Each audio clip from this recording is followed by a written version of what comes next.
Well, welcome back to the second session, Thriving Nations. Today we are launching Thriving Nations enabled by world-class infrastructure, a framework and principles to guide the sector towards an impact perspective focus on shaping lives positively. Thank Urbis for their partnership on this paper and as sponsors of this session. Urbis has one simple goal: to shape the cities and communities of Australia for a better future. Their interdisciplinary team combines capabilities in policy and strategy, economics, spatial data science, design and systems thinking, and behavioural insights. They are passionate about tackling the world's most pressing urban challenges and making an impact where it matters most, improving lives, building strong economics, and protecting the planet. Kate Merrick will be taking you through this. She's the author of the paper. Kate is a passionate urbanist and placemaker, as well as director of Urbis. To complete this report, Kate has conducted interviews and research across the country and the industry. Joining her on stage will be Ainsley Simpson, our CEO. Ainsley will be diving into how we bring this report alive into our industry. So if I may get you to welcome both Kate and Kate to the stage, please to give the report first, and along with Ainsley. Thank you.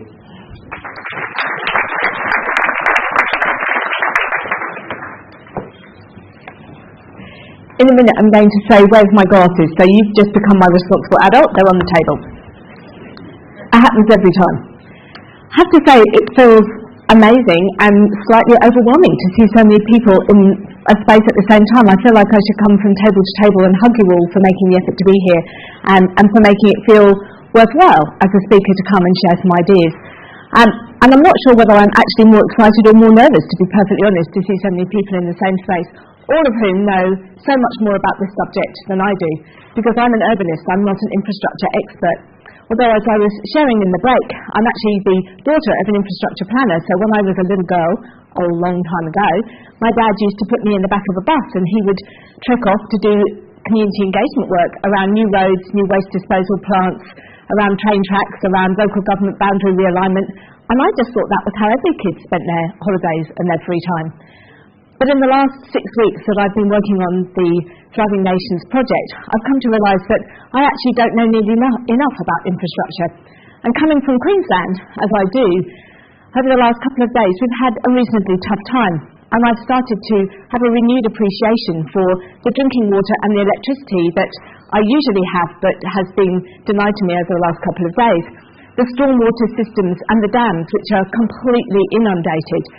The airport link and the number 60 bus that I ordinarily travel to work using. And in fact, I didn't even know how I was getting to the airport last night, so I feel quite happy to be here.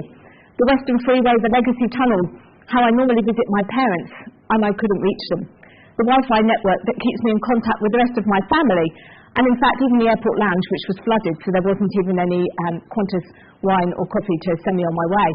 Quite simply, without all of the things that infrastructure enables in my life, life felt lonely, it felt uncertain, and I felt very insecure.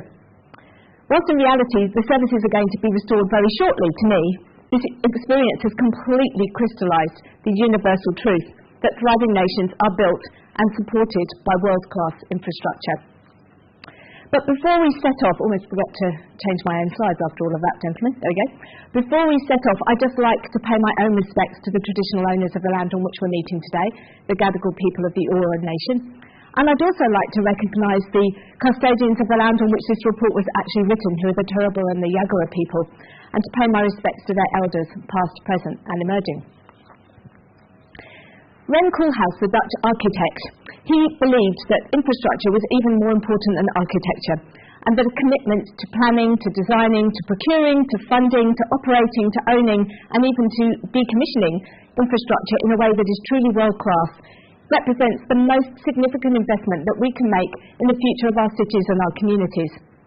That the interplay between world-class infrastructure and thriving nations is one of the most profound and enduring importance, and is also one of the most complex. So it's been my real pleasure to be able to explore this relationship just a little bit in the last 6 weeks. The presentation that I'm going to give today reflects quick preview of some of the contents of the report, and I really do need to thank all of the people from across the sector who very generously gave of their time, first to educate me and then to help me to form opinions. I did promise I wouldn't name them so that they could be as candid as they chose to, but you know who you are, and I'm very grateful for the time that you gave. It's absolutely not an academic study, although it was informed by a lot of data, and there are certainly a great many case studies. However, it was intended that it was going to start a conversation and maybe even a movement. To do this, we have tried to tackle three quite heroic questions. First of all, to try to understand what even is a thriving nation. Secondly, to work out what it would mean to have infrastructure that is world-class. And then thirdly, to try to determine how we actually stand at this point in time and what more we could do as an organisation, as a sector, as a community and as a nation to ensure that we thrive into the future. So the starting point was, what does it even mean for a nation to thrive? And I rather naively thought I was just going to Google thriving nation and a whole bunch of stuff was going to come up, that I'd be able to do a literature review, come up with a little summary, tie a bow around it and go, there you go, that's what a thriving nation means. And perhaps I thought that it would be something that was quite closely tied into the SDGs. In fact, bugger all came up. And that was the point at which I realised that this project was going to be a whole lot harder than I'd realised, and it was going to require some quite deep thought, that we would actually need to go back and work out for ourselves what it would mean for our nation to thrive. So as a starting point, I somewhat humbly offer you a definition of a thriving nation, being one that is built by people, for people. A nation that's fair spatially and intergenerationally, and where hopeful solutions to local and global challenges are possible. It's one in which we respect our natural systems and where there is equal opportunity. Before I started out on this journey, I probably would have taken a slightly more economic, rationalist view of this. I would have probably given you a completely different answer that was all about engendering competitiveness. I think I would have believed that those nations that were able to attract talent, technology, investment, capital, business, foreign direct investment, and even tourism were the nations that were going to thrive. But whilst economic progress definitely matters, people and natural systems, that actually matters more. And so a more enlightened view of a thriving nation is one that places people at the heart of all decision-making and all thinking. One that has a net zero soul that reflects a really deep commitment to the health and resilience of people, as well as the environment and the resources that sustain them.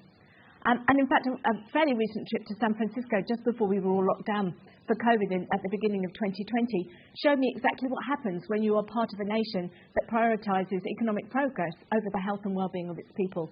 That I could walk down Powell Street on a freezing cold, well, as cold as San Francisco gets, freezing cold day, and I could actually watch pedestrians step over the bodies of homeless people who are lying in the street outside the most expensive real estate in the city. In a city in the world where you have to have 22 times your salary to buy even a modest house. So to be able to stand back and say, I don't want to be that city, I don't want to be that nation, was actually quite a profound turning point for me. We might equally believe that we ought to be a nation that has invested in giving all of its citizens dignity. Norway, with its commitment to universal design, for example, means that all people are able to lead their best life and are able to use the cities in which they live with purpose, as if there was no need for any form of special adaptation. A journey that they set out on in 2009, that they formalised in policy in 2013, and that they will have achieved by 2025, which is just a few years away. This is a nation where social and spatial inequality is recognised and very consciously addressed. It's a place where the whole community is encouraged and enabled to live with dignity any life that they want. So here we have a quick sneak preview of the Thriving Nation Pyramid that we created to try to unpack and explore the attributes of a genuinely thriving nation. Now, I recognise this is a very big room and some of you are sitting quite far away and the writing is very tiny, but do not despair because there is a publication that you'll be able to pour through, and so you don't actually need to take a photograph of it or write anything down today. There's actually no commonly accepted method for exploring the extent to which a nation is thriving, which is perhaps unsurprising given that there was no universal definition. There's also no real singular ranking system that allows us to see whether Australia or New Zealand or Singapore or any other nation for that matter is actually thriving, although there are more than 100 global ranking systems that measure many of the attributes that are important to us.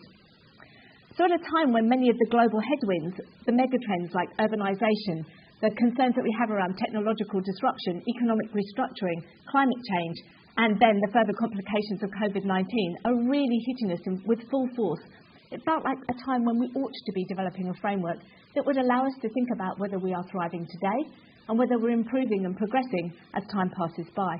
So this Thriving Nations Pyramid is based on 3 platforms, each of which comprises a series of indicators or attributes, and collectively they represent a journey to a nation which is thriving. It captures attributes which include happiness, trust, engagement, creativity and imagination, perhaps characteristics that we don't so commonly find associated with any ranking system that we're looking at that helps us to assess the levels to which we're progressing. As we started to look at a handful of nations, somewhat indiscriminately picked, we realised that every nation is actually on their own journey to thriving, and that this is not a competition, that as long as we're all on a pathway that's showing that we're making progress, that's actually a positive thing. And in fact, many of those nations that we might have imagined when we measured those attributes would clearly come out on top. The United States, Canada, Norway even, actually don't fare all that well. And other nations that we might have imagined would have been there in the middle to the bottom, for example, like India, are actually faring very well indeed, because they're making a conscious effort to change the paradigm for their people for the better. And out of that is coming economic progress. I think what was also interesting is when we started to think about what is the plan? What does it mean to plan for a thriving nation? That maybe consciously, maybe by serendipity, we don't have to look much further than Singapore for the story of what happens when you have a nation that has balanced its commitment to a thriving economy with that of thriving citizenry, that has a long-term strategic plan that integrates building human capital with its national development, that's modernising its economy by harnessing its people, that fully integrates sustainable land use and infrastructure planning to do so. But the real poster child is actually Estonia. And I had to, I'm ashamed to say, look up where Estonia was. So very sorry if we have any Estonians in the audience. And it amazed me that since only 1991, when it was released from the Soviet bloc, this is a nation that's taken itself into democracy with a really conscious plan, with a purpose. And to give you some sense of its progress, GDP per capita since 1996 has grown by 644%, albeit off a fairly low base. High school completion rates topped 90%, and in fact it has the 3rd highest education rate in the OECD. Life expectancy at birth has risen by 10 years, and CO2 emissions have actually more than halved. Interestingly, if you measured each of the attributes of a thriving nation, Estonia is making progress. And instead of mimicking the success of other nations, Estonia has chosen its own path and is pursuing a leapfrog strategy, one that's united the nation in a common purpose, to be the most digitally advanced nation in the world, leveraging the investment that it's made in digital infrastructure to consciously eliminate inequality, promote democratic engagement and advance well-being in order to facilitate a high-performing economy. So now it's time to perhaps come closer to home and to think about things that are less in my comfort zone but perhaps more in yours, what it actually means to have world-class infrastructure. You know, it's pretty indisputable from academic literature, from data, from market commentary, that infrastructure has both a foundational and a catalytic role. But does all infrastructure actually have the same transformational potential? And does every investment that we make actually translate as potently? What is it that distinguishes infrastructure? I can hear you, I can't hear Rachel very well. This is my it's lovely to pack. Rachel, look at your infrastructure supports lives, it supports lifestyles and it supports livelihoods. It connects us to the people and the places that we love. It's definitely instrumental in making sure we have efficient production and trade. It creates wider job opportunities, reduces poverty, supports our social determinants of health at an individual and therefore a really personal level, but also for the community, for our friends, for our cities, our regions and for our nation. It is undoubtedly the most powerful form of public good, and as such it really is incredibly important that we make infrastructure investment fully conscious of all the potential positive benefits that could be generated from it and mindful of all of the negative impacts. The projects are very long, they're very complex, they involve significant capital outlay and ongoing operational expenditure, so considering these impacts, benefit or detriment over time is also very important to us. And it's critical if we want to not just catch up, but actually to leapfrog. The reality is that enlightened infrastructure can do more. So this is the description that we've come up with for world-class infrastructure, and I'm borrowing very heavily on the words of my peer panel drawn from your own experts within the sector. As our nation grows and our needs intensify, then effectively we need to do a whole lot more with a whole lot less. And whilst we conceptualise our infrastructure as a series of quite discrete vertical silos almost, in fact they need to be understood as a fully integrated system, ensuring that any value we add in one system confers value to at least 2, 3 and potentially all of the other systems as well. And this is definitely a moment for bold thinking, but equally for decisive action. Because if we do not plan, design, procure, fund, operate and ultimately decommission with the intention of being world-class, we will get left behind. Our chances of thriving in the future will diminish. Surely the kind of infrastructure that we prioritise reflects the kind of nation that we want to be. World-class infrastructure has foresight and it has impact. It's resilient, the driver of resilience. It creates the widest possible future legacies and measurable intergenerational value for all stakeholders. So let's apply the Bilbao test, one test that epitomises everything that it's possible to do with an infrastructure investment, possibly a little bit less close to home than the infrastructure that you guys represent. I think that it is a symbol of everything that Bilbao and Spain aspired to be: enlightened, creative, charismatic, cultural and democratic. Its hope value was a gift to the future. It challenged all the conventional wisdom that we had in so many ways, and it continues to do so, building value for generations to come. It perfectly illustrates the discovery that I made thinking about what world-class infrastructure really means. Infrastructure that does not solve problems or enable planned and serendipitous opportunities does not bring hope, and consequently it can never be world-class. This new landscape of infrastructure-inspired hope will be born where technology meets imagination. As we learn more, we can do more. If we aspire to more, then more can be achieved. This is definitely time for a reset. It's very easy to keep kicking the can down the road, convincing ourselves the future is somehow somebody else's responsibility and it's going to happen or start tomorrow, because we've got enough problems that we are dealing with today. But with half the infrastructure portfolio that's needed to meet global need in 2050 already procured, under construction or commissioned, there isn't any more road. We've got to get on with it today. We cannot rely on a business-as-usual solution to create the transformational change that our nation is going to need to thrive. And so the time has come to ask ourselves some really tough questions. Does our established thinking about meeting today's needs without compromising the ability to meet future needs actually go far enough? Do we need a new touchstone, a new universal truth, to commit to an infrastructure renaissance to ensure all decisions made today actually create a stronger legacy for the communities of tomorrow? It's immutable that infrastructure is front and centre when it comes to the challenges of today, climate change and social equity. And the choices that we make are going to impact everything that comes after us. Collectively, our sector is responsible for 70% of all greenhouse gas emissions and 88% of adaptation costs. And at the same time, and rather horrifyingly, 1% of the world's population holds 50% of the household wealth, whilst 1 in 6 children are growing up in extreme poverty, some on our doorsteps. We are spending our way out of trouble. $1,000 per head for every global citizen for every year between now and 2030. The return on investment must be commensurate with the magnitude of the spend, and we need a new paradigm through which to understand what our performance as a world-class infrastructure sector should look like. And whilst it's probably reasonable to assume I didn't actually vote for Boris Johnson, I can't help but admire his Levelling Up white paper, which was released just a few weeks ago, and I would recommend a read. That, together with the associated Treasury guidelines, sometimes called the Green Book, provide a really interesting place for us to start as a nation. Because we need to make some really seismic shifts in thinking.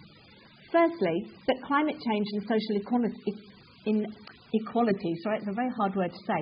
Firstly, that climate change and social inequality, not the market, is the real competition here. We are the collaborators, and in this scenario, we can both measure our success locally, and through global impact. Secondly, that a business-as-usual approach, however well established, is just not going to lead us to the promised land. We need to eliminate the leakage of opportunity and amplify the value that can be created when we reject this siloed approach and go to something that looks more like a network or a lattice. Whilst the former is going to keep society in stasis, in survival mode, only the latter is going to enable us to thrive. So let's have a quick look as we come to the end of this at what the jury of your peers had to say about what's holding us back. I think we could capture it as silos, cycles and cynicism. It should be said they did call out a huge amount of examples of what really great practice looked like and what excellence felt like across the sector in our region, whether that was Australia, New Zealand, Singapore or slightly further afield. But there was a great deal of convergence about what was going to hold us back. Firstly, and by a country mile, fragmentation was identified as the biggest inhibitor of long-term success. Whilst we recognise that there is a principled approach that Infrastructure Australia has provided us with, the lack of a consistent national framework is very challenging, further complicated by geographical fragmentation. Despite the fact that there's policy alignment, there are also policy gaps. That means sometimes the funding solutions are not completed. And further, the communities that we're serving are not cohesive and they've become quite cynical. Whilst we aspire to objectivity, there is at least the perception of subjectivity, and budgetary and political cycles that lead to challenges in our capital security and capital allocations make sustained investment in long-term programmes really challenging. The third thing they spoke to was speed of innovation. They talked about the challenge of innovation being too slow and hampered by the very necessary aversion to risk. Our services, our performance disruption is evident, but it's happening at far too slow a rate. Our IP is protected as a competitive advantage, whereas in fact the competitive advantage is conferred when we share. Quite simply, we are not able to transmit the knowledge that we have and the excellence that's deep in our sector fast enough. We need to focus on talent attraction and talent development and retention in order to grow the capacity of the sector and make sure we have the future workforce that we need. It's probably also worth talking about our end users, the community, and the diminution of our social licence to operate. Their needs, their aspirations are changing so rapidly. Are we really across what it is that they're looking for from us as a sector, and are they part of the dialogue? If they are to love us, then we need to love them. So out of all of this, I decided that probably we all need to get on an aeroplane, destroy our carbon footprint and go on a grand world study tour, because there are so many examples that we can learn from, and we're certainly not alone. And I think that even if we just looked very quickly today, we'd realise that if we reach out, contact our networks globally, we can learn a lot that would allow us to take shortcuts towards a better future.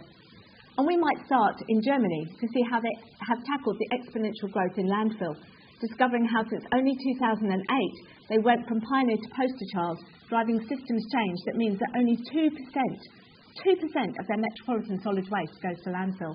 The rest is, I actually had to write this down because it was a bit too alliterative. It's reduced, reused, recycled, recovered, and if all else fails, it's burned and turned into energy. So 3.5% of the national electricity energy comes from landfill.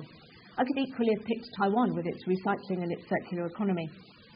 We could go to Dogger Bank in the UK, and we could think about the offshore wind infrastructure and the tidal power infrastructure that's been instigated by client of Urbis, the Crown Estate, who have given the proceeds of the lands that are held in perpetuity for the nation to building these new forms of sustainable energy.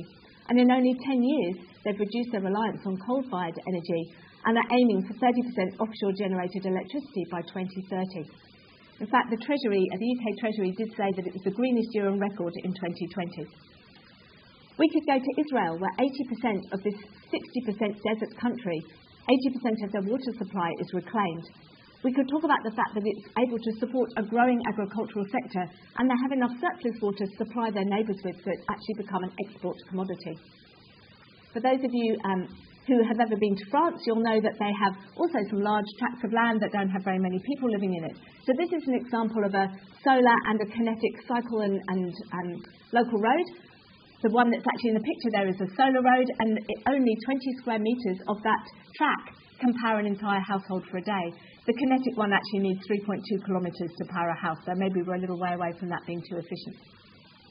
And then maybe my favourite example is the Port of Rotterdam. So not only one of the most entrepreneurial ports with an incredible agenda around trade and logistics and advanced logistics and advanced clean trade, but also an entrepot which has facilitated the development of innovation and technological change for many businesses in Rotterdam's hinterland, and has sought to build partnerships across the port network to do this in ways that are innovative, inventive and new.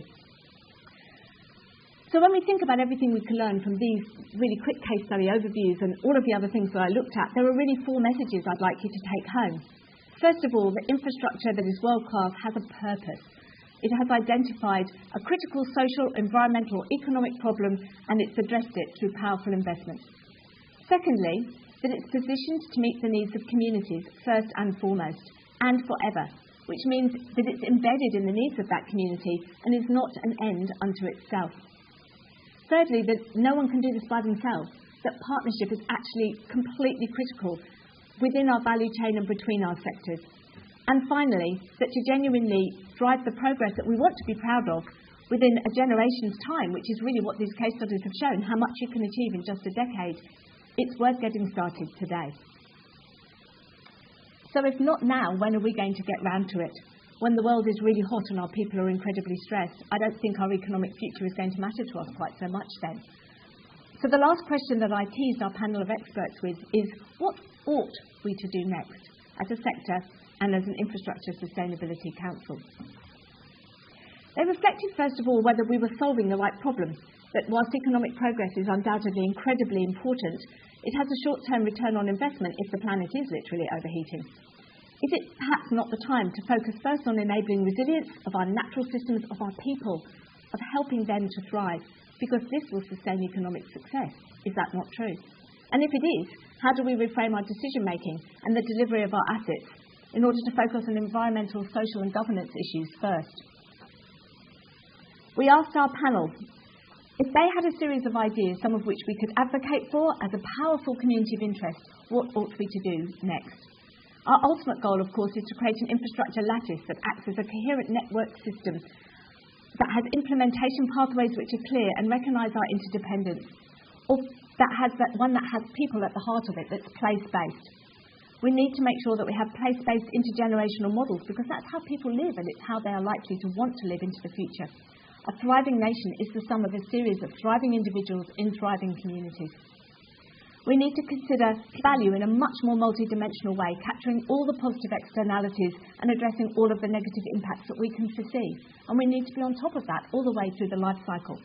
We need to embed resilience and demonstrate that the highest and best use of funds has to be deployed against the measures that matter most.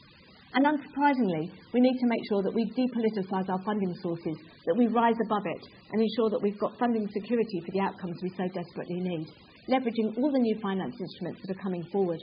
And if we do this, then we'll deliver not only value locally back into our own communities, into our own nation to enable it to thrive, but also we'll deliver value to the whole world, because we'll make huge strides towards ensuring that we keep our global warming to the 1.5 degrees that we're currently striving for. You'll be glad to know that we're almost reaching the end. I'm pretty glad, because it's quite a lot of material to unpack in a very short period of time. But our peers called out 4 things they really thought that you, every person in this room, could take away from today and champion from this point forth and forever, for as long as you work within the industry and even when you leave. First of all, making sure that we foster a common rather than a monopolistic good, that we change the language we use, and as Schumacher said, we imbue old terms with new meanings, that we accelerate the sharing of ideas, that we build trust within and between the sectors, we enhance the skills, and we drive service-level innovation. Sharing the things that have not worked in an environment of a high-trust equilibrium means that we can avoid making those same failures a second time round.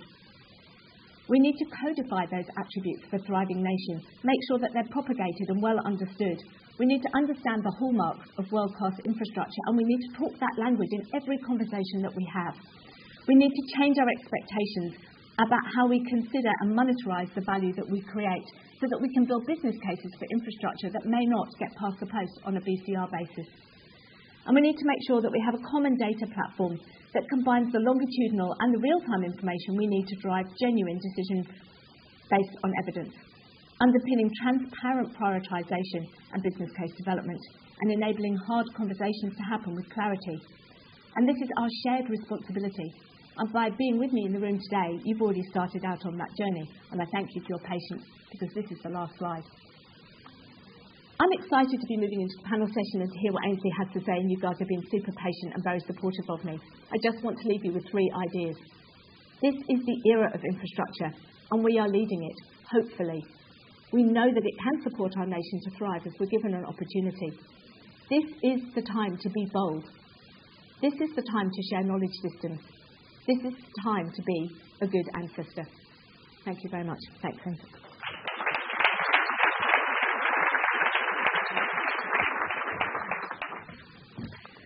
Thank you, Kate. Excuse me.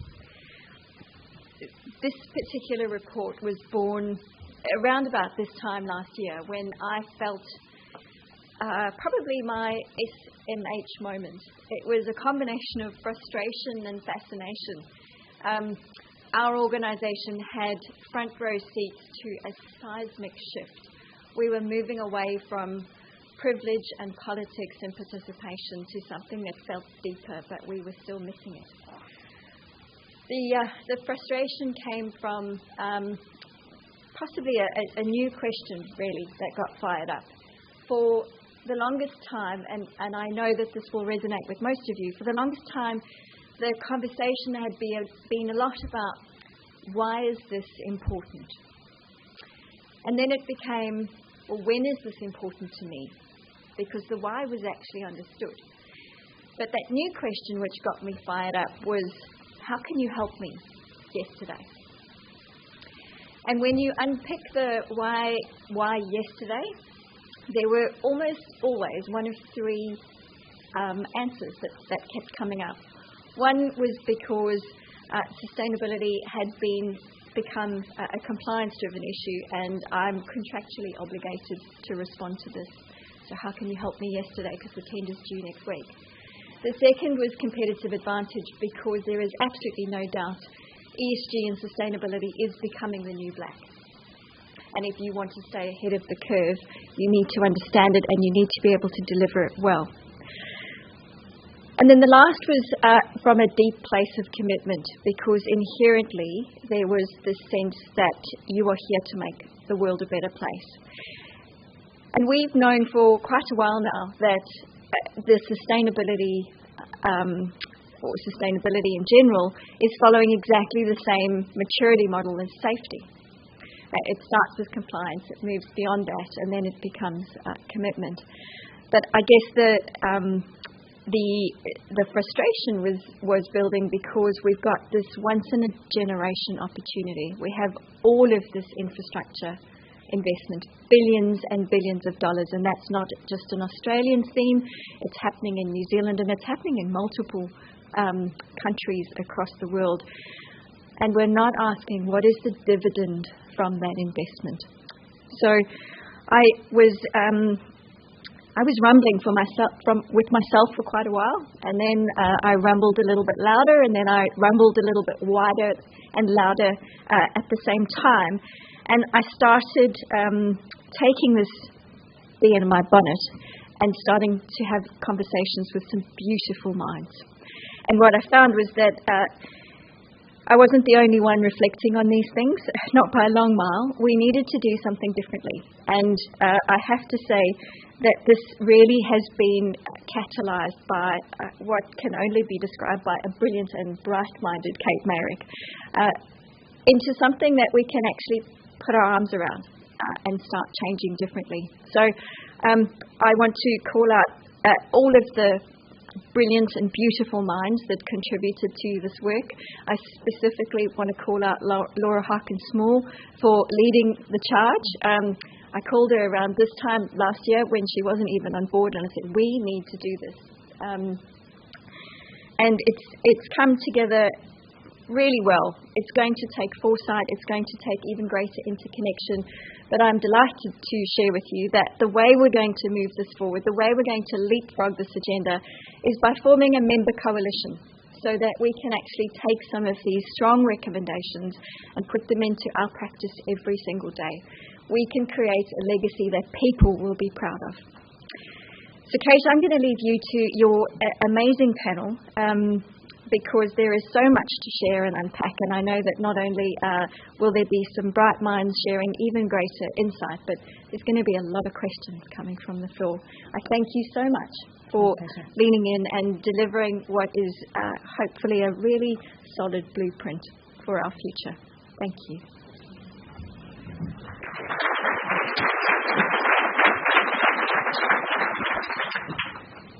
Thank you, Ainsley and Kate.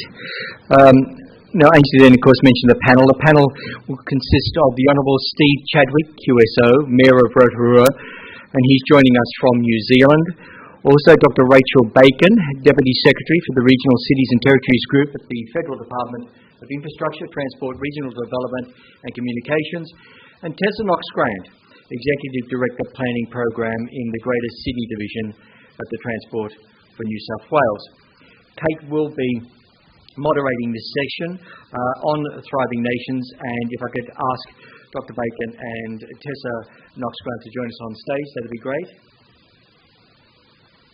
Thank you. I assume we have the Honourable Steve Chadwick on. So we've got Steve. Oh, there he is. Okay, it's a she. Excellent. Thank you very much. And I'll leave it over to you, Kate. Thank you. Excellent. I'm not seeing Rachel, so hopefully we have Rachel somewhere online, magically.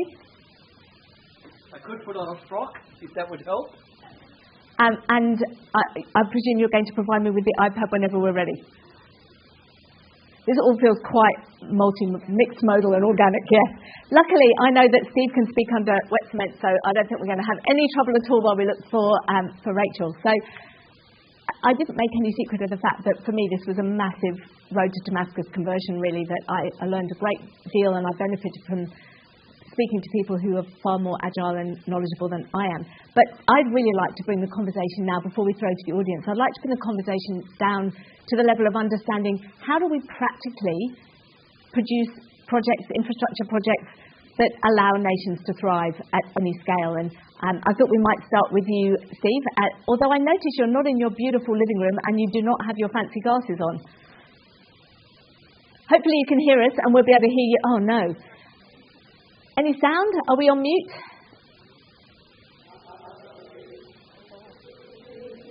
We can hear you, a little bit of echo, so I'm sure our talented team at the back of the room is going to sort that out in 5 seconds. I don't have eyeline with them, so that was telepathy. Would you like to tell us a joke, Steve?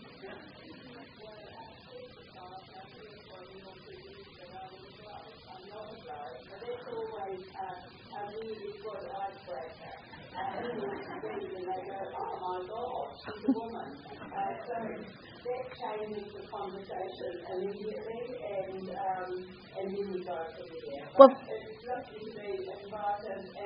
but I just say to you all, especially those in Australia, that we feel for what you're going through at the moment with your flood. And it's sort of oxymoronic, but here we are talking about sustainable infrastructure and the impact of climate change with the RPCC report just released this week too. So well done. Thank you very much. Well, you'll be glad to know we can hear you loud and clear now. So before we lose you, why don't you, we talked a little bit before the conference about some of the things that you're doing in Rotorua in order to help to support thriving in your own community and to make some of these ideals very practical. I'd love it if you could just share some of that with our audience today. Well, kia ora everybody in the audience. I'd love to be able to reach out to you. I was very fortunate to have had 12 years in central government and worked under the leadership of Helen Clark that then went out to the United Nations Development Project. So we were very focused at that time as a group of parliamentarians around the Sustainable Development Goals. And I was lucky to travel around the Pacific and Asia and actually see the impact of climate change in our wider Pacific region. So when I became the Mayor of Rotorua, I thought, how do we carry on this discussion about the Sustainable Development Goals and convince, firstly, the politics of doing anything was convincing our colleagues, our elected councils, that climate change is real. How do we look at our planning tools as a council around building resilient infrastructure? And I came in on a platform that growth isn't a bad thing. That growth, as long as it's sustainable and has the matching investment propositions, can be managed and can develop a thriving community.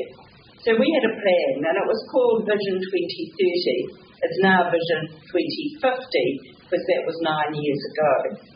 And to get leverage, I came across to Melbourne and went and met a group of thinkers on sustainability there and worked with Monash University about how could we bring the framework for the Sustainable Cities Development Tool into New Zealand. And we got underway as the first city in New Zealand to actually work with Monash and develop our Sustainable Cities Assessment and our framework. And that was then very helped and supported by central government's thinking, who changed the legislation and the way that councils work to look at the four well-beings. So these came into the purpose of our Local Government Act. And so we were to consider the impact of the environment, the economy, cultural shift, and also community resilience. And they were put into our Act, our very legislation of how we thought. So it wasn't hard to weave into it sustainable city thinking into our four well-beings as a council. So we needed a plan. We needed very bold leadership. There were some people that thought I was an absolute Fruit Loop. But we had the numbers elected on council to actually start to drive through what do we mean, what does it look like, how do we get the community engagement with us. And for us in New Zealand, I think the most enduring thing that we did in the first term of our local government here was to develop a partnership with the tribe, our Indigenous people, Te Arawa. And that's a first in New Zealand too. So when the people of the land are sitting at the committees of council making decisions around infrastructure investment for wastewater, stormwater, drinking water, sewage schemes, suddenly you have a very different lens on the decisions that you make. And I think it's just so sad that some people haven't yet seen the fruits of that partnership and what it can deliver. So we've now got elected representatives that have taken leads on different aspects of economic development, sport and recreation, open spaces, green spaces, community development for building resilient communities and climate change. They're led not by me, they're led by councillors that took over the portfolios and they ran with it out in our community. So I suppose for us, Sorry, can I get on to what does it look like, but that's how we started, a plan, leadership and a vision. I didn't mean to cut you off, sorry, it's always very hard because I'm making eye contact with you but I forget you can't see me. How do you measure progress? How do you know that you're succeeding and how do you help your constituents to understand that they're on the right journey? Well, it's not just about us. The big thing that we've realised here, and you've got it in your theme and coming through about partnerships, is our partnership with central government. And so we have had a massive investment from central government into infrastructure around our district. And the community now sees it. So they see it's not just my back pocket, it is through their taxes, but it is the partnership with central government and with iwi that we're actually starting to do some much bolder, bigger stuff than we could ever do on a ratepayer base alone. So they are starting to buy into the bigger strategy and getting quite excited about some of the infrastructure we've been able to build with sewage schemes to get reticulated sewage around our 14 lakes. Some of the infrastructure that we're seeing in recreation, like a mountain bike park that's helping us with our healthy community, thriving community. And we do that with all of our community groups. We don't say we're going to put tracks here. They're out there digging these tracks, laying them, and in comes the economy through major events, using the infrastructure that we've developed together. But it's not done by chance. It's done by a plan, and a plan that we share very, very actively with central government. So we see the results, but boy, it's taken, 9 years. Your Worship, it's the MC here who dishonoured himself by making all sorts of statements at the beginning. I do apologise for that. But if I can interrupt you just for a moment. Of course, we will be taking questions. Can I please advise you to put those questions in as soon as you can? As you get them, you've got the system now. Send them there so we can be able to deal with them quickly, because the session is quite short and we need to be able to move as quickly as possible through the questions. Thank you. So, not quite sure where Rachel is, but luckily I've not got to bust this by myself. Conversation with Steve and I. Why don't we talk about something a little bit closer to home and very dear to my heart? So, tell me about what's going on to make this real here in Sydney. Well, thank you.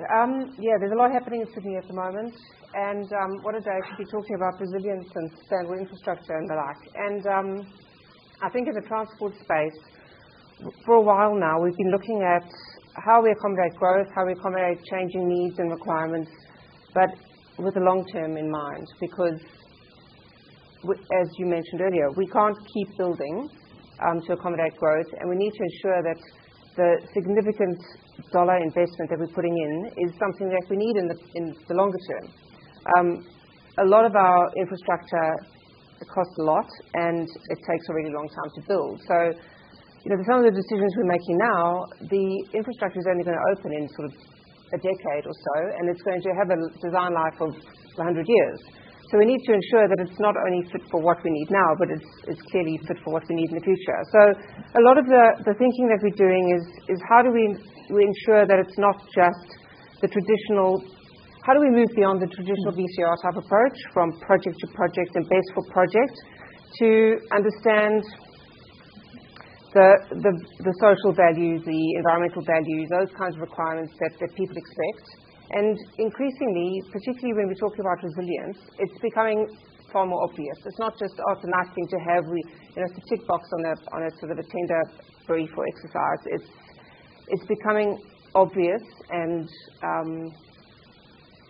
critical that we really start addressing these things. And it's becoming far more important to people. We're getting feedback from the community that, what are you doing about this now? We can't just keep talking about it. So the traditional economic type of decision-making is really being questioned, and I think that's really helpful for all of us. And how do you find the language, and this is a question for both of you really, but we'll start locally. How do you find the language to help a community understand that they're going to experience perhaps a bunch of not such great stuff for a few years in order to get something amazing at the end, when they can't envisage what something amazing is going to be like or what it's going to do for them? Yeah, and that's something that we found quite challenging a few years ago when we were looking at our long-term transport plan. And, when you talk, we had the sort of the phrase future transport 2056, and people go, 2056, how old am I going to be in 2056? 90, in my case. So, most people aren't that concerned about what the city's going to be looking like. They're thinking very, am I going to be mobile and all those kinds of things. But that does then ask the question, how are we planning, for our aging population and the demographics, and what kind of mobility needs am I going to need when I'm 90? And can I live my current life with the current infrastructure we have? So we started asking the questions that relate to people. Imagine you're 90. Your family members who are 90, what do they need? How can we support them to still live at home and still do the things that they want to do and give them some sort of independence from a transport perspective? How do we ensure that we give people choice?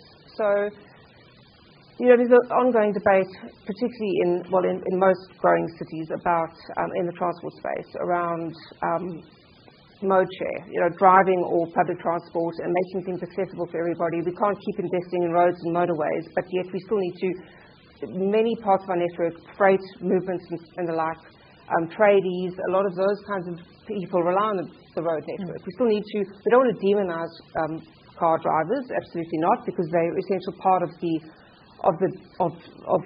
want to provide the choice, and we'll always have that as an option, but we want to provide people alternatives so they don't always have to get in their car and sit in traffic at the same time of day and the like. And as part of giving people the opportunity to think about an older person or someone who isn't able to drive, from a disabled perspective, thinking about with COVID and what that's done to people's choices about where they live and work, many people are now realizing it's actually possible. We've been talking about remote working for of a long time. But suddenly, a pandemic made us all realize how it's actually possible. I think, there's that social expectation of, yes, I can work from home 1 or 2 days a week, maybe, but now it's something most of us do. But there's still lots of people who don't work in our industry, who can't, that's not an option. There are many industries for whom working from home is not an option. So how do we ensure that they can still get to work and have the choices and not be stuck in the congestion when they don't have as many options to work from home or work remotely? But for those people who can work remotely, how do we provide the digital infrastructure so that they've got Wi-Fi connections that are reliable and sustainable? Their kids can walk to school safely, and those kinds of lifestyle choices are supported in a far more integrated way by transport decisions, by land use decisions, by the type of investment decisions that we really make that are long term, and they don't just happen overnight. And it's the whole sort of ecosystem of decisions and investment that become organic as people kind of adapt and respond, and we respond to people's decisions. But it's a bit of a moving thing that we want to make sure that we are still relevant, and I think that's what makes it. That's what supports thriving communities, and it's what is what we should be aspiring to. Is that we're creating our places that people actually want to be in. We don't want people to move out of cities because they're expensive and they're stuck in an hour-long commute every day or longer. We want to create places that people actually choose to be in, because that's when we attract people and we attract investment, and that's what creates a sort of a world-class type of environment that we want to aspire to. So I might go back. Hopefully we'll be joined by Rachel, as if by magic. Excellent. Hello. Thank goodness, because I was just about to have to busk for you and talk about partnership, because when we were preparing for this, you had a really interesting practical example, again, drawn from Sydney, about how this kind of thriving nation mentality inspired by hope is actually coming to bear here. So welcome. Thank goodness we found you, because I would not do this topic justice at all. Off you go. Tell us about the Western Sydney City Deal. Thanks, Kate. And just checking that you can hear me okay there? Fantastic. Sorry about our tech issues. But yes, Kate, when you and I were talking before, you made what I thought was a really fantastic point that we've been talking about for the last 6 months, about when you're doing really large infrastructure, and I mean nation building or region building or region shaping infrastructure, you're not only building a piece of infrastructure, but you're also bringing hope. The way we've been talking about that within government is you're bringing a vision. You're actually enabling a community or a region to change the way that they think about themselves and their economic and social and environmental future. And you're also changing the way that others think about that future as well. So it really has the ability, we think, these world-class infrastructure projects that are nation or region shaping to really shift the dial on the economic, social and environmental trajectory of places. And the example that we talked about that we're very involved in my team, in the cities function that I'm responsible for, is the Western Sydney City Deal.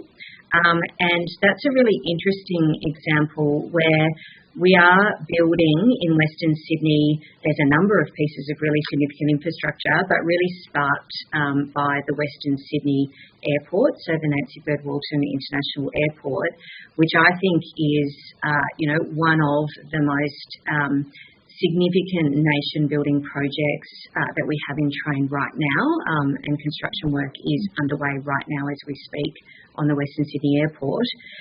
But the purpose of the Western Sydney City Deal was recognising the potential of the airport and the scale and the fact that it is a world-class piece of infrastructure, and with all of the global and international and then regional supply chain links that go with building an airport.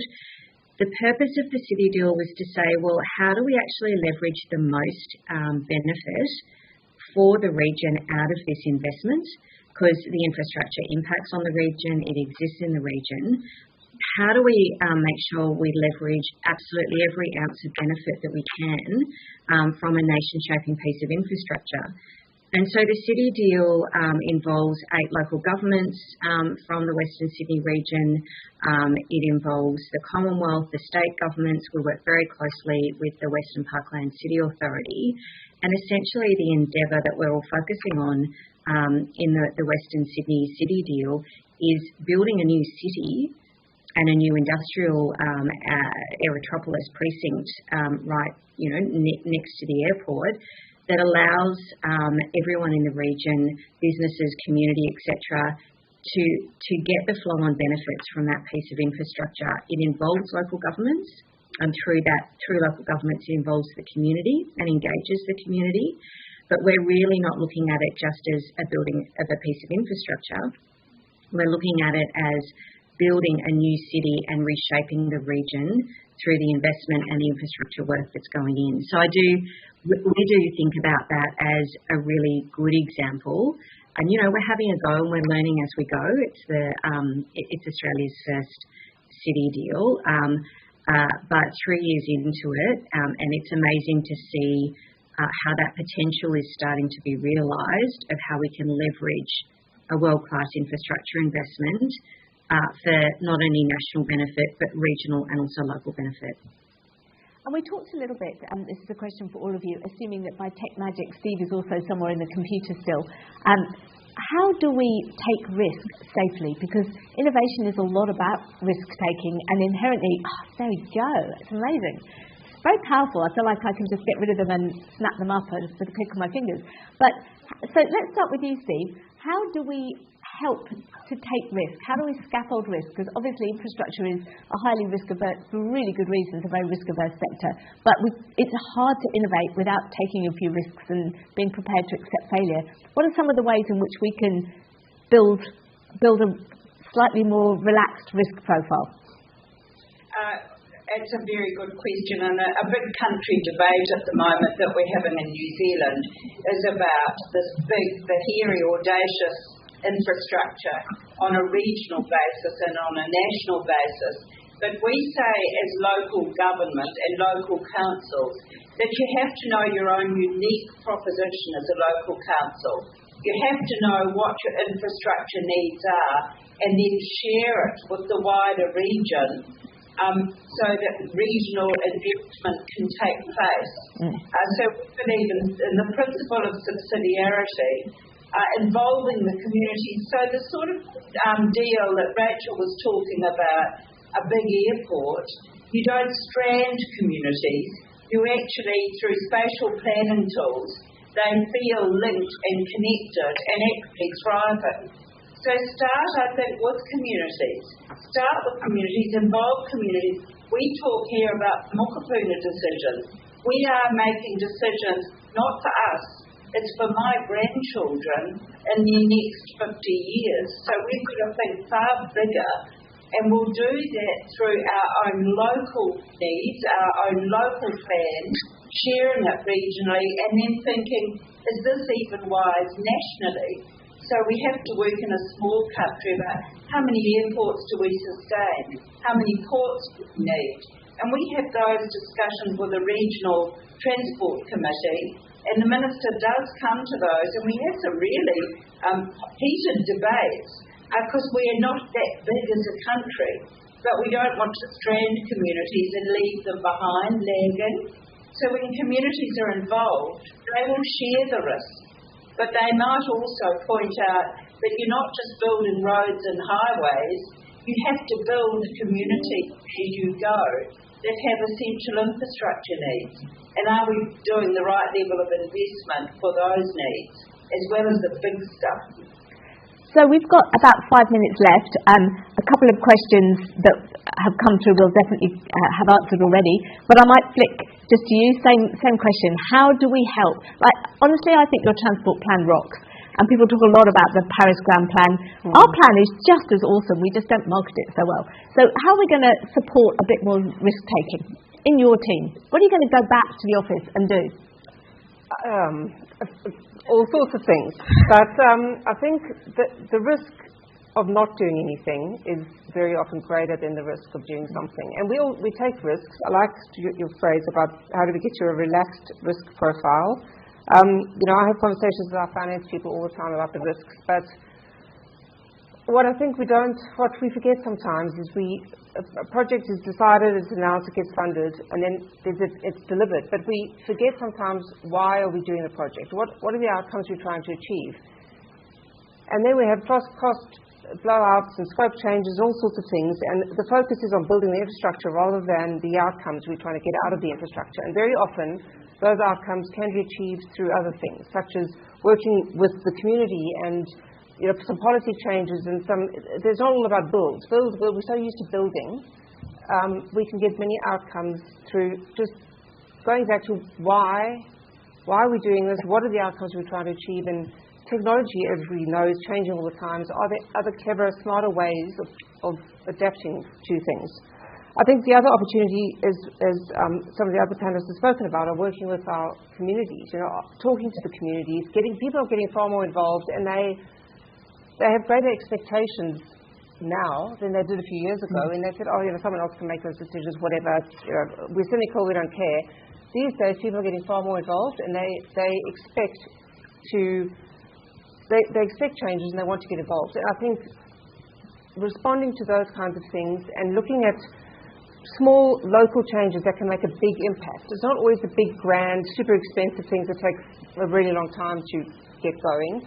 Sometimes it's the really small things that can make a massive impact and transform communities. And it's through public spaces and pedestrian spaces and those kinds of things that really activate local communities. And that's what people care about, because they live in their local communities. They don't live in Greater Sydney. I mean, most people are, they live, they work, sometimes they work far from where they live, but it's their communities that they care about. And I think finding those local opportunities is important. And then that sort of links into the third point, is about creating some good case studies. I think it's easy for people to have great, grand, global, international examples, but that doesn't resonate with people because, Sydney's different. I mean, every place is different, and it's never going to work here because of all sorts of reasons. But when we find examples of things that do work here, and I'll talk about light rail and George Street, initially, there were so many skeptics, and yes, it cost a lot, and yes, it took a long time, but it's transformed a part of the city that was pretty average, whereas it's now something that I've got international people who come and go, wow, look at this place, and, before then, no one would have said, wow, look at this place.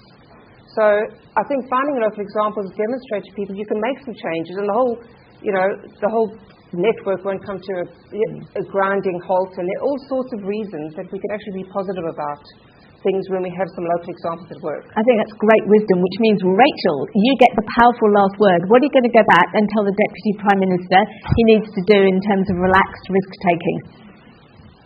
Well, we were talking a little bit about this, Kate, before as well, and my reflection, just to bring it back to a really practical example, which kind of does go to, everyone's got a role here. As you're saying, there needs to be a role for community, because community needs to be engaged, and if you're not engaging community, then what's the point? Because it's ultimately about people who live in places having better outcomes. But the community has a role. Governments have a role at every level, local, state, federal, and working together, in our view, is the best way to achieve these outcomes, and we do an awful lot of work with all three levels of government. The private sector has an incredibly important role,